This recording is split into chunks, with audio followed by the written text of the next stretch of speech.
Pontapé inicial. A bola rola pro Debate Bola 4 Linhas entrar em campo diretamente da Unicarioca, aí programado do seu YouTube. E hoje trazendo uma mesa redonda completa, vou começar pelo meu amigo Guilherme Decotelli. Que prazer rever você, Guilherme. Para mim é uma grande honra estar aqui com vocês, Felipe, amigos. Espero poder participar, contribuir aí com alguma coisa. E meu destaque inicial vai para o Santa Cruz, que conseguiu, depois de muito tempo, o acesso de volta para a Série C. Clube que bateu recorde de público mais uma vez e vem empatando o jogo de volta em 0-0, depois de ter empatado também o primeiro, mas com 3-3 em gols, né? Conseguiu o acesso de volta para a Série C. Parabéns para o Santa Cruz e para toda a sua torcida. E vale destacar também que o Santa Cruz perdeu o seu melhor jogador no ano, que era o Gilberto, atacante, que estava fazendo quase todos os gols do time na temporada, se transferiu para o Internacional. E mesmo assim o Santa Cruz resistiu e conseguiu esse acesso. Não é à toa que o Capiba, o hino do Capiba diz: és o querido do povo e o terror do Nordeste. Agora eu passo a bola para ela, que não tem medo de dividida. Miriam Barbosa, traz o seu destaque. Olá, amigos de mesa, Vinícius, Bruno, Guilherme, Fernando, amigos do YouTube.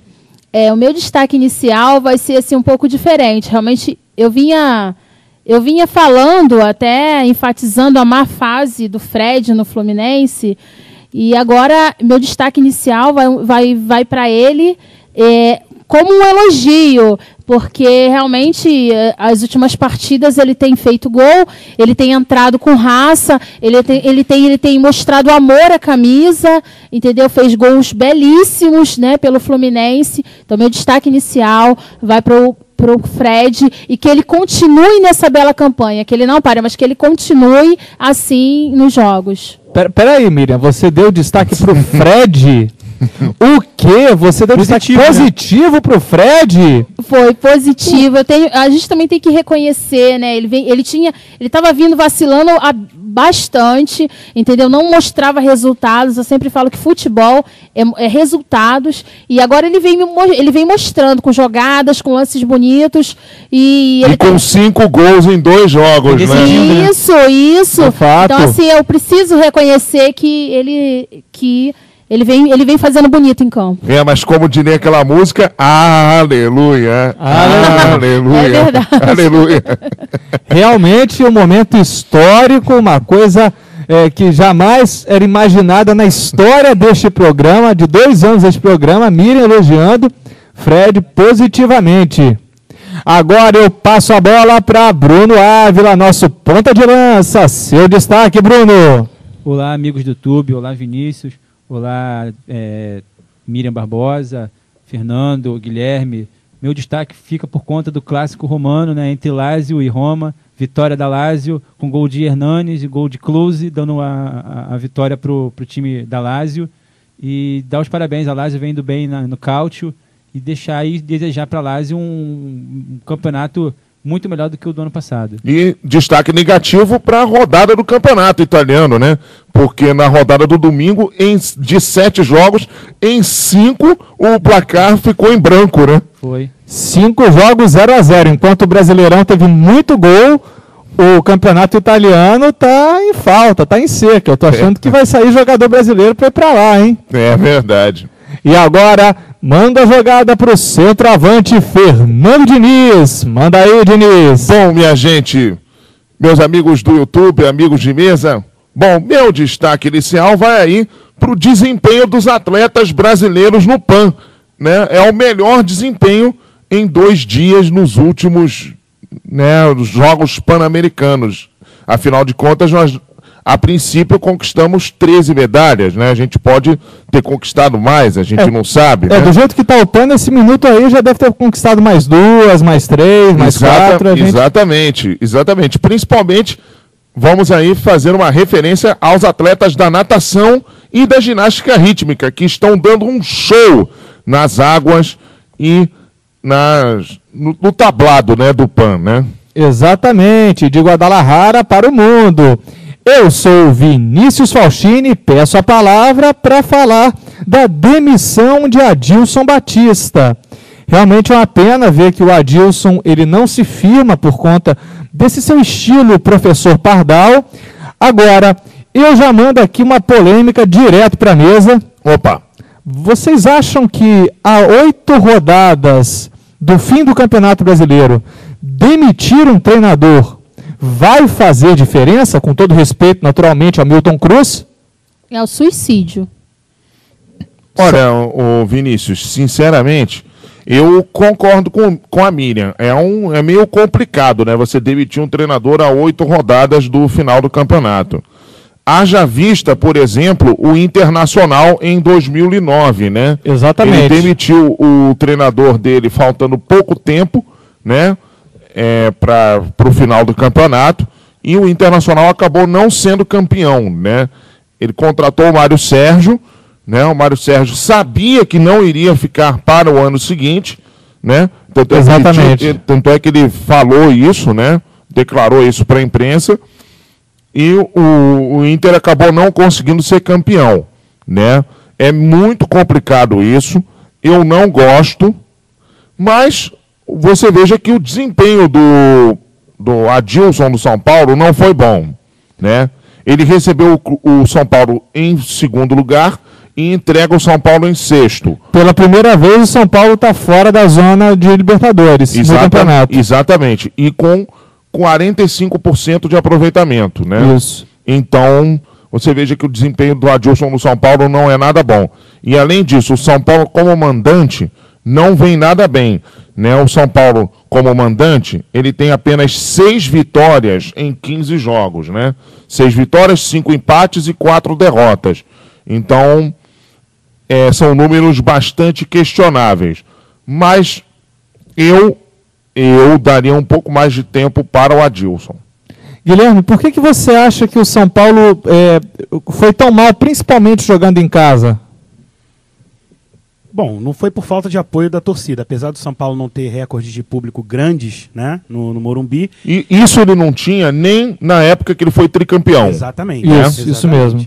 Então, para mim, o problema não é a torcida. O problema, acho que para mim, é a torcida, até foi uma alegação da diretoria, o que eu acho que a diretoria até tem uma certa razão, mas aí vem um pouco, né, do lado de que os diretores provavelmente já não queriam o Adilson no cargo, né? A torcida também cobrava muito o Adilson, né? Por conta de que o Adilson botava o Rivaldo só no segundo tempo, às vezes. A torcida pediu o Rivaldo ontem no jogo contra o Atlético Goianiense. Exatamente. Então, eu acho que realmente a diretoria tem um pouco de razão, mas também não está muito certa, não. Inclusive, eu acho que essa troca de treinadores também, eu acho que atrapalha, de certa forma, um trabalho de uma equipe como o São Paulo, que sempre foi acostumada a ter trabalhos de longo prazo com treinadores. O São Paulo que até saiu à frente dos outros clubes brasileiros em termos de estrutura, de modernização de CT, essas coisas todas. Com certeza. Só que agora o São Paulo está vendo que os outros times estão começando a chegar no nível do São Paulo. E até ultrapassado, né? Exatamente. E eu acho que o São Paulo está um pouco parado no tempo e voltou a adotar essa coisa de mandar treinador embora, essa coisa que deixa o clima um pouco difícil. Então eu acho que essa questão de mudar treinador, acho que foi foi a grande dificuldade que o São Paulo teve nesse Campeonato Brasileiro. E se não me engano, esse já vai ser o terceiro treinador do São Paulo no campeonato. Bruno Ávila, você acha que o São Paulo está começando a perceber que CT também não ganha jogo? Eu acho que o São Paulo já percebeu, já tem um tempo isso. Mas o time do São Paulo, ele vem cometendo esse suicídio de troca de técnico, já não é desse Campeonato Brasileiro, não. Já vem trocando há pelo menos uns 2 campeonatos. Desde 2009. Isso, uns 2 anos que ele vem trocando de técnico sucessivamente e não vem obtendo os resultados esperados. E eles não sabem muito o que fazer, porque eles pegam, por exemplo, esse técnico agora que é do Vasco, que está com problema o Ricardo Gomes. Ricardo Gomes. Botou ele lá, o Ricardo Gomes fez tudo que pôde. E fez um bom trabalho o Ricardo Gomes, classificou o time para a Libertadores, mas... O que aconteceu? A primeira derrota que teve do Ricardo Gomes, e a torcida pediu a cabeça dele, a diretoria arrancou a cabeça dele. Exatamente. Porque pelo que eu percebo, o São Paulo tem muita obsessão pela Libertadores. Exatamente. Exatamente, é por aí. Eles são capazes de lotar o Morumbi num jogo de Libertadores, mas no Campeonato Brasileiro eles só vão lotar se for para título. Exatamente. Perfeito, Isso que dá a mesma perfeito. impressão também para mim.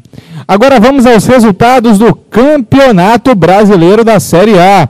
Do primeiro ao quinto colocado da competição, uma separação de apenas 4 pontos. Vamos aos resultados.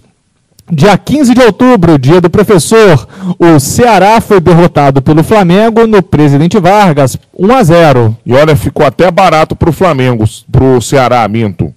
Porque o Flamengo teve 2 grandes chances no primeiro tempo de aumentar esse placar aí. Ficou muito barato pro Ceará. E o Flamengo podia fazer pelo menos 2-0, né? Que não, quiçá 3-0. Então, e o Ceará, mesmo depois do Ronaldinho Gaúcho ter sido expulso, o Ceará não conseguiu fazer pressão nenhuma diante do Flamengo. O Figueirense, de virada, ganhou do América Mineiro por 2-1, jogo no Orlando Scarpelli. E o curioso é que é mais uma derrota do América Mineiro sofrida de virada, né, pro adversário, né? Assinou a sua sentença, estou na segunda divisão? Eu acho que sim. Acho que sim, porque com a vitória, o América Mineiro iria para 27 pontos, né? Sim. Ficaria numa situação um pouco menos difícil com relação a rebaixamento, mas eu acho que essa história de questão de rebaixamento está muito difícil, porque tá todo mundo vendo quem é que não quer ficar na Série A, entendeu? É verdade. Eu acho que na verdade, são 3 times para 5 vagas. Aliás, são 5 times para 3 vagas, minto. Que o América Mineiro já foi, mas... Tá certo. O Santos foi derrotado pelo Grêmio por 1-0, jogo na Vila Belmiro. O Grêmio, com esse resultado, praticamente fugiu do rebaixamento, mas não tem mais chance de Libertadores, não. E, aliás, o gol que surgiu num pênalti, né? Que veio de uma falha terrível do Rafael, né? Do goleiro do Santos. Aliás, um pênalti que o Douglas desperdiçou. Bateu muito mal. Agora, e na volta, o jogador gremista, o artilheiro gremista, o André Lima, marcou o gol. O Cruzeiro foi derrotado pelo Corinthians por 1-0, jogo na Arena do Jacaré, Corinthians líder do campeonato. E o curioso é o seguinte, né? Nesse jogo, o árbitro, né, fez uma lambança geral, né? Deixou de marcar um pênalti claro a favor do Corinthians, marcou um que claramente não houve a favor do Cruzeiro e não marcou um outro que é meio duvidoso também a favor do Cruzeiro, né? Agora o destaque negativo, não só pela derrota do Cruzeiro, mas também foi de cortar o coração ver o Montijo daquele jeito tão emocionado, tão chorando, né? Principalmente falou do filho dele que está novamente na UTI, realmente foi de cortar o coração esse momento. Exatamente. E o Montijo, na hora que foi cobrar o pênalti, me lembrou muito o Elano, naquele Santos e Flamengo, né, do 5-4. Displicente? Não, displicente não, ele me parecia tão nervoso quanto o Elano naquela hora. Eu acho que foi por causa do filho dele. Verdade. Verdade. Ele conseguiu se concentrar para a cobrança e fez o que fez, né? E acabou perdendo. Exatamente. O Botafogo fez 2-0 no Atlético Paranaense, jogo no Engenhão, Botafogo terceiro colocado. Assim como a gente vai fazer também no jogo do Ceará e Flamengo, a gente vai falar mais sobre esse jogo também. O Botafogo ganhou com autoridade, né? 2-0 e tal, mas fez um ótimo primeiro tempo e um segundo tempo não tão bom assim, mas ganhou com autoridade, jogando bem o Botafogo. Concordou aqui o Guilherme. Isso já tá virando moda, né? O Botafogo, nos últimos jogos no Engenhão, faz excelentes primeiros Concordo. tempos. Né? Contra o Flamengo, contra o São Paulo. De matar, de poder acabar com o jogo e não acabar. Chega no segundo tempo, o time adormece, ou leva gol ou não. Mas isso tem prejudicado um pouco o Botafogo nessa reta final. Se não manter o gás, os resultados não vão começar a não acontecer dentro de casa. Como não aconteceram diante do Flamengo e diante do São Paulo, né? Exatamente. Você não acha que o Botafogo quis cadenciar um pouco a partida não, Guilherme? Nesse caso, eu acho que o Caio Júnior, no segundo tempo, relembrou os tempos dele de Flamengo e Palmeiras e foi, de certa forma, não teve muito critério nas alterações que ele fez. Ele tirou o Herrera, que estava pelo lado direito, fazendo as jogadas, brigando muito, e colocou um jogador totalmente lento, né, que foi o Felipe Menezes, e com isso ele chamou o Atlético Paranaense pro jogo. Mas isso ele quis lembrar um pouco o esquema tático do jogo contra o Corinthians, né? Exatamente, que ele acabou dando uma certa sorte, né, colocando o Felipe Menezes de início, mas eu acho que, no caso, jogando em casa, o Botafogo precisava de velocidade nos contra-ataques, porque sabia que o Atlético Paranaense sairia pro jogo, e o Felipe Menezes foi um jogador que, aliás, não foi, ele é um jogador que deixa muito a desejar no aspecto velocidade. Falou e disse Guilherme Decotelli. O Internacional no Beira-Rio fez 4-2 sobre o Avaí. Grande atuação do D'Alessandro, né, rapaz? Fez 2 gols, deu passe para outro, né? Grande atuação do D'Alessandro. E olha, o Avaí é outro que, pelo jeito, vai surfar na onda da Série B, né? No ano que vem. Porque eu não sei, não. Mas tá na briga, né? Tá na briga para não cair. Porque, como eu falei, vamos ver quem é que quer ficar na Série A, porque tá todo mundo querendo cair, né? Tá, realmente. Cruzeiro, Ceará, os Atléticos, o Avaí, tá todo mundo querendo cair, né? Eu acho que o Avaí também tá, do jeito que foi o contexto do jogo, talvez, o Avaí ficou 2 vezes em vantagem no placar e acabou tomando a virada. Não, porque o Avaí perdeu pro Internacional em Porto Alegre. Acontece. Tudo bem. Mas algumas derrotas desses times que estão aí na zona de rebaixamento ou perto dela são inexplicáveis nas rodadas anteriores, né? Não digo nem tanto nessa, porque, por exemplo, todos eles enfrentaram times que estão acima deles. Isso. Né? O Ceará enfrentou o Flamengo, o Cruzeiro enfrentou o Corinthians, o Atlético Mineiro, que você já vai falar, enfrentou o Vasco, o Paranaense enfrentou o Botafogo e o Avaí enfrentou o Inter, né? Exato. Todos eles enfrentaram 5 dos 7 primeiros, entendeu? Exatamente. Derrotas normais. O problema foram algumas outras derrotas meio inexplicáveis, né? O Palmeiras, no Canindé, foi derrotado pelo Fluminense por 2-1. Como mostrou a Miriam em seu destaque, o Fred marcou os 2 gols da equipe tricolor. Aliás, queria fazer uma perguntinha para Miriam. Ô, Miriam, vem cá, quem é mais importante, Fred pro Fluminense ou Ronaldinho Gaúcho pro Flamengo? Manda lá, Miriam. Eu sempre falo que não é o conjunto. Não acho que o Ronaldinho Gaúcho seja tão importante para o Flamengo e também não vou dar essa bola toda para o Fred. Eu elogio as partidas e o amor que ele está mostrando pelo Fluminense, que há muito tempo ele não vinha. E eu tenho que reconhecer que ele mandou bem nos últimos jogos. Agora, eu vejo jogadores que também estão muito bem e que fazem bastante falta para o time. Então, ele está muito bem, espero que ele continue assim, melhore, para mim, de repente, poder te responder isso. Hoje, para mim, hoje eu tô dando um elogio, assim, dos 2 últimos jogos, em relação ao Fred. Sim, claro. Em relação ao Fred, eu Sim. falo sobre os últimos jogos e pretendo falar bem se ele continuar. Uhum. Porque se ele não continuar, eu vou continuar falando dele. Entendeu? Mas... Criticando. Né? Isso.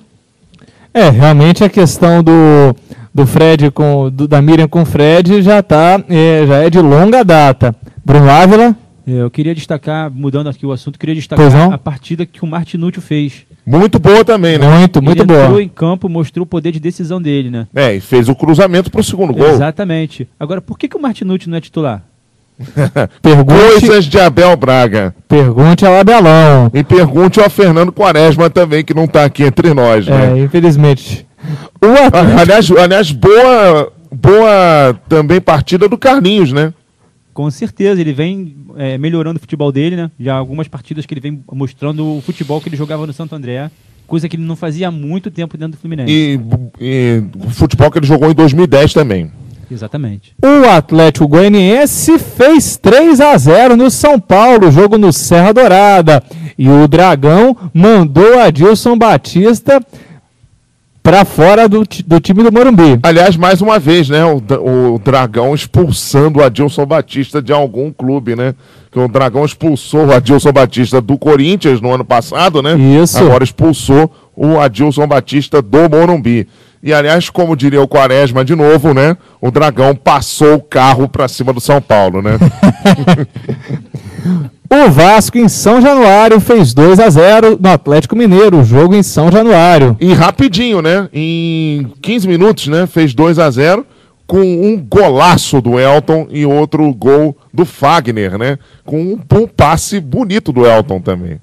Alguns torcedores vascaínos, o Guilherme, chamam o Elton de Chapolin Colorelton. Ele é meio atrapalhado, ele é aquele que se afoba, ele erra bastante, mas acaba resolvendo no final. Com certeza, concordo totalmente com a torcida do Vasco. Eu assisti o jogo do Vasco contra o Atlético Paranaense na quinta-feira e a diferença foi domingo. O Atlético Paranaense foi... o Atlético Paranaense, quinta-feira, perdão. Isso. E a diferença entre ele e o Alexandre foi gritante, né? O Elton já tem mostrado nos últimos jogos que tem condições de ser o atacante titular do Vasco, mesmo que atrapalhado, mas com o Elton a bola tem entrado. Com o Alexandre não. O Alexandre tem um rendimento muito ruim nesse Campeonato Brasileiro, jogou 17 partidas, acho que só fez 2 gols. Isso, os dois numa mesma partida. Exatamente. E o Elton fez 2 gols semana passada e novamente hoje balançou a rede, já tem uma média melhor que o Alexandre. O Elton já chegou a 10 gols no campeonato. Pois é. Agora, se os amigos da mesa me permitem, esse ano o futebol mineiro tem decepcionado muito, né? Demais. O Cruzeiro, a gente tá percebendo que o Cruzeiro tá dando aquele atestado de quero cair, porque tá trocando a sua diretoria esse ano. Os 3, né? Exatamente. E o Cruzeiro agora vai ter um presidente novo, e a gente relembrou que o Botafogo, quando trocou sua diretoria, caiu. O Vasco, quando trocou sua diretoria, caiu. E vamos ver agora o Cruzeiro. Vamos ver se o Cruzeiro consegue se livrar. E o Atlético Mineiro, particularmente, me sinto incomodado com o planejamento do Atlético Mineiro pela terceira vez no ano. Ou a falta de, né? Exatamente. O Atlético contrata 50 jogadores por temporada, traz 20 jogadores da Europa, vem despreparados fisicamente. O Atlético Mineiro tem um CT maravilhoso, uma estrutura maravilhosa, e tem jogado meninos da base fora, né, colocando os meninos na fogueira para jogar quando o Atlético está brigando para não cair. Então, assim, vai aqui um chamado na diretoria do Atlético Mineiro, seu presidente Alexandre Calil, que já vi que gosta de gastar dinheiro. E gosta de falar, e isso ele faz, ele fala demais, né? Exatamente. Agora, ajudar o Atlético Mineiro a voltar a ser grande, que é bom nada, né? Pois é, vamos repaginar o Atlético Mineiro, porque o último título importante para o Atlético Mineiro foi em 1971, o Campeonato Brasileiro, primeiro, inclusive. Exatamente. Bruno Ávila? Só lembrando que o Guilherme estava falando que o Cruzeiro tá torcendo para cair, né? Tá fazendo força para cair. O Cruzeiro é um dos únicos times brasileiros que ainda não caiu, né? Tem o Cruzeiro, Internacional, Flamengo, acho que São Paulo e Flamengo, né? Isso aí. E o Santos também. E o Santos, os times paulistas, eles não disputaram uma das competições, uma das edições, em protesto contra a CBF. Ainda tem a seguinte situação, né? Que ninguém tá lembrando. Última rodada, tem Cruzeiro e Atlético Mineiro. Você imagina se os dois chegam nessa situação na última rodada. Jogo com torcida única. Lá no estádio lá deles, né? Na Arena do Jacaré, isso. Mais uma vez, a atitude lamentável. Bruno? Imagina se depois dessa partida os dois times caem. Catástrofe em Minas Gerais. Porque pode acontecer o seguinte, de um vencer e se livrar, do outro perder e cair. E pode acontecer dos dois empatarem e os dois caírem. Caírem abraçados. O Coritiba e o Bahia empataram em 0-0 o jogo no Couto Pereira. E do jeito que tá, o Bahia praticamente se livrou, né? Com esse resultado, porque o Bahia tá a 6 pontos da zona de rebaixamento. O Bahia, desses últimos aqui, do 14º para baixo, é o que menos está querendo cair. O Marcelo Lomba, ao final, afirmou que o empate fora de casa foi fundamental e, inclusive, destacou o fato do Coritiba ser o atual vice-campeão da Copa do Brasil. É um bom resultado, sem dúvida nenhuma, para o Bahia. O Bahia abriu 4 pontos do Ceará, por exemplo. Exatamente. Um bom resultado do Bahia. Já é muita coisa, mas se manteve em 14º lugar. Sim. Descendo um degrau, vamos para a 2ª divisão do Campeonato Brasileiro.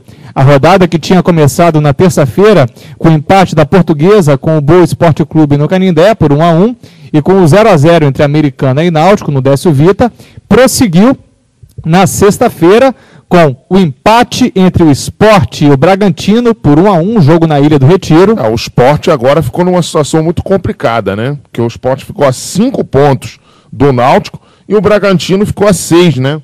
Os dois ficaram numa situação bem difícil para classificar. E acreditem se quiser, mas o Duque de Caxias conseguiu sua segunda vitória no Campeonato Brasileiro da Série B. No Raulino de Oliveira, o Caxias fez 1-0 no ABC. É verdade, e o Duque de Caxias aprendeu direitinho o ABC, hein, rapaz? Para tentar a inglória tarefa de fugir da segundona, hein? O pessoal Rapaz, acredita ainda, hein? Acredita ainda, pois é. Tem 15 pontos, né, o Duque de Caxias. Tá 11 do Goiás. A 21 do Goiás, 21 né? do Goiás. 21 do Goiás. Tem 24 pontos em disputa. Ainda dá, mas Bota mais uns muito 2 difícil. campeonatos aí brasileiros que dá pra livrar, né? Quem sabe, né? Tá certo. O Criciúma no Heriberto Rios se fez 3-0 no Salgueiro. É, o Salgueiro é outro que praticamente já foi, né? E o Criciúma tá numa situação difícil, mas ainda dá para brigar. Pra subir. Nos jogos de sábado, o Icasa foi derrotado pelo Grêmio Barueri, jogo no Romeirão. E como diz Fernando Diniz, em casa. Né? Em casa, pois é, o Icasa em casa se deu mal, né? E E perdeu o caiu pra treinador. zona de rebaixamento, né? E caiu seu treinador. O Márcio Bittencourt entregou o cargo, Arnaldo Lira assume a equipe nessa inglória luta para continuar na segunda divisão. Caiu pra zona de rebaixamento em casa, né? E o Barueri sobe pro meio da tabela, né? Quem saiu da zona da degola foi o São Caetano, com 0-0 com o Asa, jogo no estádio Coaraci da Mata Fonseca. É, saiu, mas nem tanto, né? Saiu, mas continua ali no risco, né? 15º. E olha, o São Caetano tem uma coisa perigosa, né? Apenas 8 vitórias no campeonato. Perigosíssima. O Guarani, no brinco de ouro da Princesa, levou uma surra do seu arqui-adversário campineiro, a Ponte Preta. 3-0. E olha, a Ponte Preta é a única que pode sonhar em ameaçar o título da Portuguesa, né? Tá a 8 pontos. Bruno Ávila. Agora, que duplinha é essa, hein? É, Renato Cajá e o Ricardo Jesus, hein? É verdade. eu não sabia. O Cajá só joga na Ponte Preta, né, Não, ele rapaz? até Parece jogou bem. que sim. Ele até jogou bem no Botafogo. Eu nem sabia que ele tinha Não, voltado. sim, tô brincando. Eu nem sabia que ele tinha voltado. Ontem, quando eu vi o gol dele, que eu me assustei. Falei, o Cajá voltou pro Ponte Preta? É verdade. O Cajá, ele até teve um futebol de razoável para bom. Não foi no mesmo nível que estava na Ponte, né, Guilherme? É. E o que me chamou a atenção nele também é porque no início do ano ele teve um começo meteórico no Botafogo, jogou muito Isso. bem, decidiu o clássico contra o Fluminense no Campeonato Foi naquele 3-2, né? Exatamente. E logo depois foi vendido para o time que o Conca tá atualmente. O E tá Guangzhou, ganhando né? tudo na China. Só que o Renato Cajá foi obrigado a voltar pro Brasil porque ele tinha um problema judicial com a Ponte Preta. E para que o problema fosse solucionado, o Renato Cajá teria que desembolsar uma quantia absurda para não voltar para a Ponte Preta. Então o time da China optou por não pagar, já tinha o Conca. O Renato Cajá veio para a Ponte Preta e agora está se destacando novamente. O Vitória fez 3-2 no Goiás, jogo no estádio Barradão. Um jogo cheio de viradas, né? Jogo eletrizante, aos 48 do segundo tempo, o Vitória conseguiu marcar seu terceiro e último gol na É partida. verdade, o Goiás chegou a estar ganhando por 2-1 e o Vitória virou no finalzinho do jogo. O Vila Nova foi derrotado no Serra Dourada pro Paraná, 1-0. É, e o Paraná segue aí no meio da tabela, mas vai aí garantindo a sua permanência na Série B. O que, aliás, seria, digamos assim, a obrigação, né? Porque é um time que lutou chegou a brigar para subir no início do campeonato, caiu um pouco, agora vai se mantendo aí na Série B, né? E vale destacar que o Paraná vai disputar no que vem a Série B do Campeonato Paranaense. Pois é. Próximos jogos, a rodada recomeça, 31ª rodada, começa amanhã, na terça-feira, dia 18 de outubro, todos os jogos das 8h30. O Náutico enfrenta o Vila Nova, jogo nos aflitos. É jogo bom pro Náutico fazer 3 pontos aí, né? E se distanciar com relação à zona intermediária da tabela, né? Ô Miriam, você acha que o Vila Nova, que está a 7 pontos de sair da zona do rebaixamento, pode dar uma surpreendida, pode fazer esse jogo se tornar mais encardido para a equipe do Timbu? Tudo pode, né? Eu acho que tudo pode, ainda tem alguns jogos, né? Eu acho que Vila Nova pode surpreender, sim. O Paraná enfrenta o Criciúma, jogo no Dorival de Brito. Esse jogo deve ser muito bom, né? Porque os dois estão na mesma região da tabela, os dois ainda sonham um pouquinho com a classificação, né? Quem vencer ainda vai sonhar com mais força, quem perder vai ficar fora, né? Esse jogo deve ser muito bom. O Salgueiro enfrenta o seu conterrâneo Sport, jogo no estádio Luiz Lacerda. O Salgueiro não pode nem pensar em perder esse jogo, né? Pro Sport, senão vai estar definitivamente condenado à Série B, né? O Sport também não pode pensar em perder esse jogo não, senão vai também... Aliás, o Salgueiro vai estar condenado à Série C, né? E o o Sport vai estar condenado definitivamente à Série B de novo no ano que vem, né? Então, não sei. No Romeirão, o Icasa, de novo treinador, pega o Duque de Caxias. E de novo jogando em casa, né? E não sei não, hein? Eu acho que o Duque de Caxias vai estar empolgado, né? Então, não sei. Eu acho que o Icasa tem uma boa chance de ganhar. O ABC enfrenta o Boa, jogo no Frasqueirão. Bom, se o Boa aprendeu o ABC direitinho, o Boa tem uma boa chance de vencer o jogo, né? Principalmente para os trocadilhos de Fernando Diniz. É verdade. O Bragantino enfrenta a Ponte Preta no estádio Nabi Abichedi, jogo do interior paulista. Bom, como diz o Quaresma, não é o Bragantino, é o Barçatino, né? Mas esse Barçatino tá meio desafinado ultimamente, né? Não tá dando muita liga, não. Mas o Bragantino, ele tem a chance dele, né, de vencer e voltar à briga, né? Mas a Ponte Preta é um adversário dificílimo, viu? Dificílimo, vai ser um bom jogo. O Goiás enfrenta a Americana, jogo no Serra Dourada. Bom, esse jogo aí não vai sair gol não, né? Olha só, porque o Goiás tem 39 gols marcados, né? Em 30 jogos, e o Americana tem 34. Se sair vai ser 1-0. Ou 1-1, sei lá. Entendeu? Vai ser o jogo de poucos gols. Mas eu acho que o Goiás é o favorito para ganhar esse jogo. O Grêmio Barueri pega o São Caetano na Arena Barueri. Bom, o Barueri tem a chance dele de ganhar o jogo e até aparecer nessa briga aí também para subir, né? Tá muito embolada essa tabela da Série B, vocês não acham? Até o 11º, sim. Até o 11º tá, assim, estão poucos pontos, assim, são 18 pontos. E depois do 12º para baixo tá muito embolado com relação ao rebaixamento. Exatamente. A exceção do Duque de Caxias, naturalmente. No 12º ao 17º, né? Que o 18º e 19º já estão muito distantes do 17º, né? Já estão no infeliz 2012 para a terceira divisão. Por enquanto, né? A Portuguesa... Pode ser que eles reajam ainda, né? A Portuguesa, líder do campeonato, enfrenta o Vitória, jogo no Canindé. Bom, um jogo muito bom esse, né? Jogo difícil esse para a Portuguesa.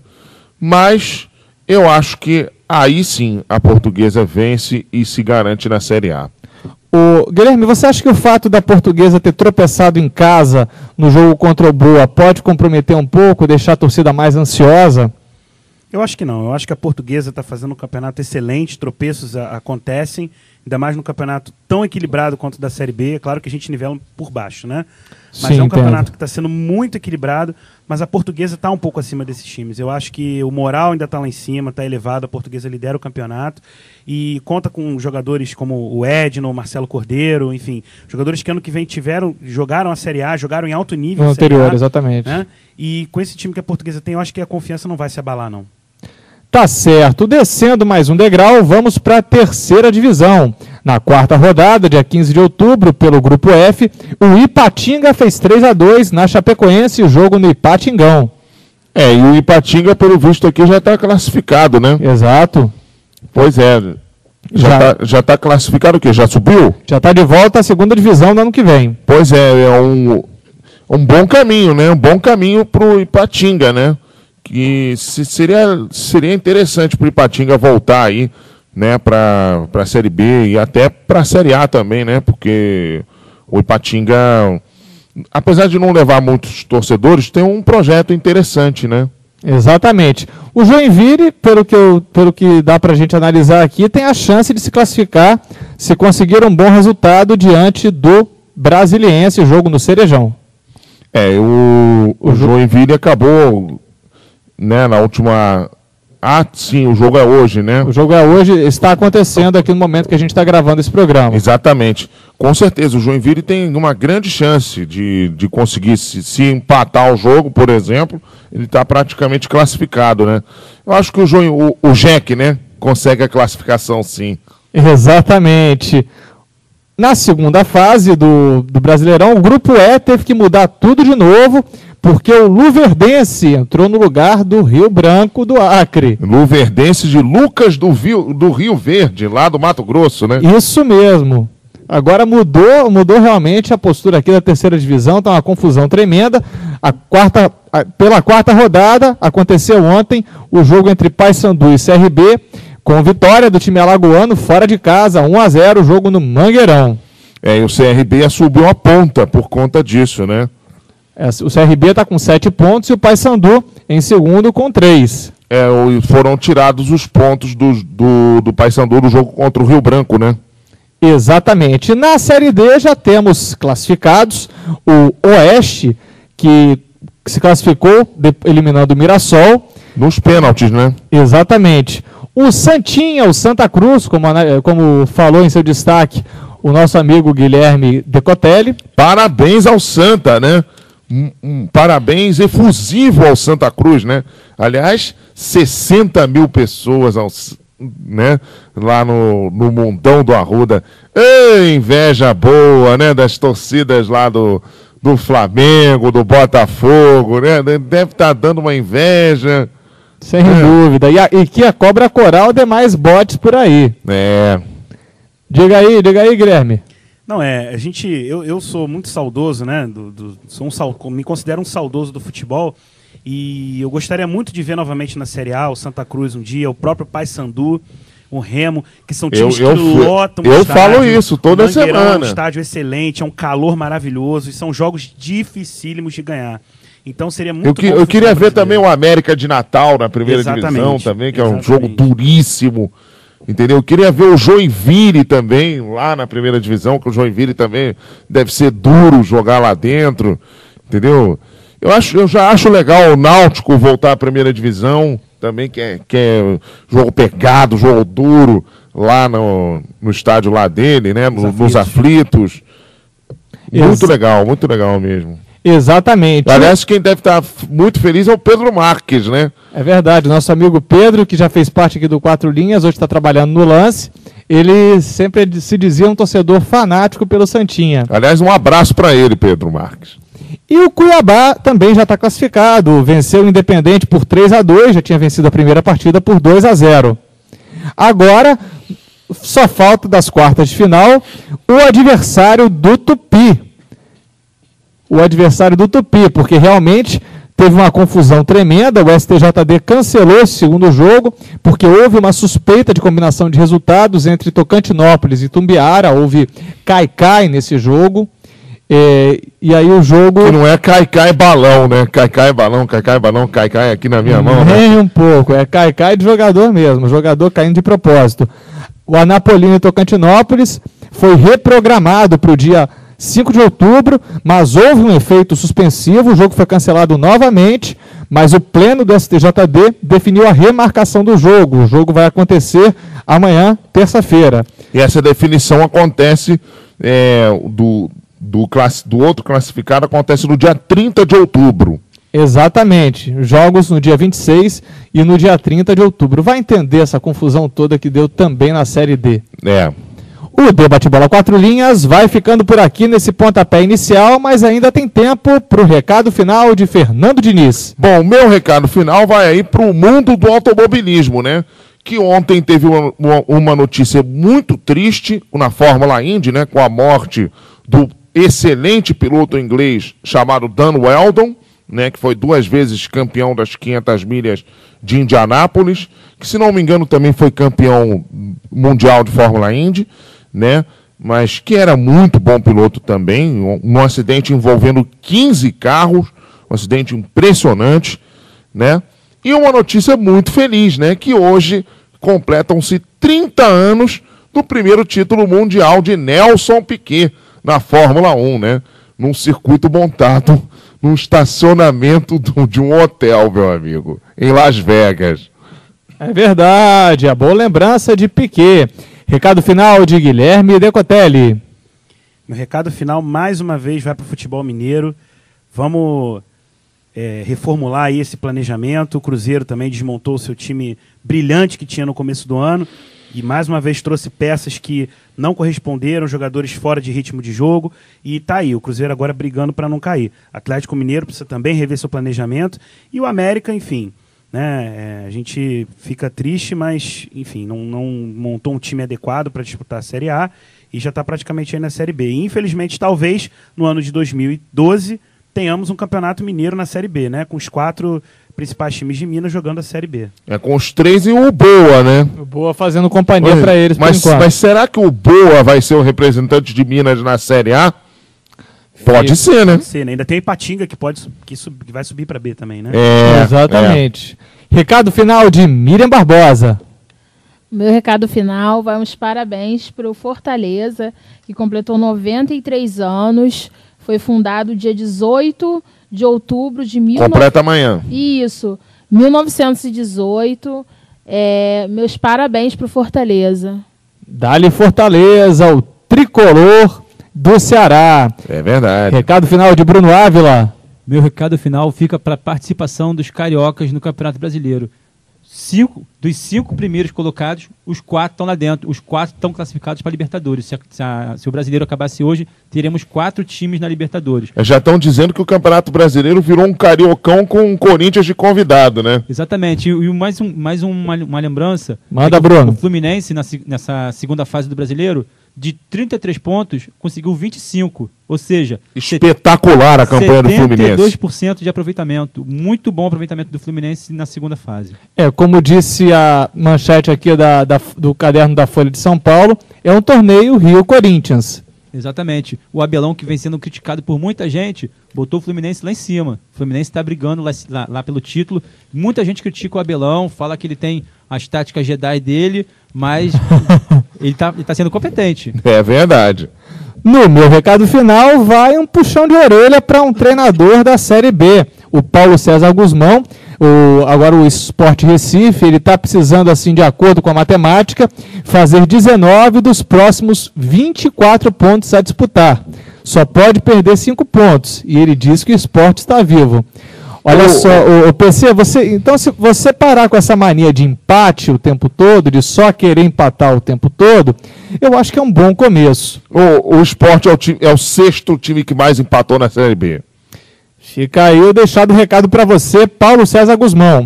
O Debate Bola 4 Linhas tem o apoio da Unicarioca. Unidades Jacarepaguá, Rio Comprido, Meier, Bento Ribeiro, Centro e o Projeto de 3 Rios. Formação de verdade em todas essas unidades para você, universitário. Acesse o blog 4 Linhas no seu radio4linhas.blogspot.com. O 4 por extenso, radio4linhas.blogspot.com. Ou acesse o 4 Linhas pelo YouTube, youtube.com/blog 4 Linhas. Dessa vez o 4 em numeral, youtube.com/blog 4 Linhas. 4 Linhas, a comunicação está no ar.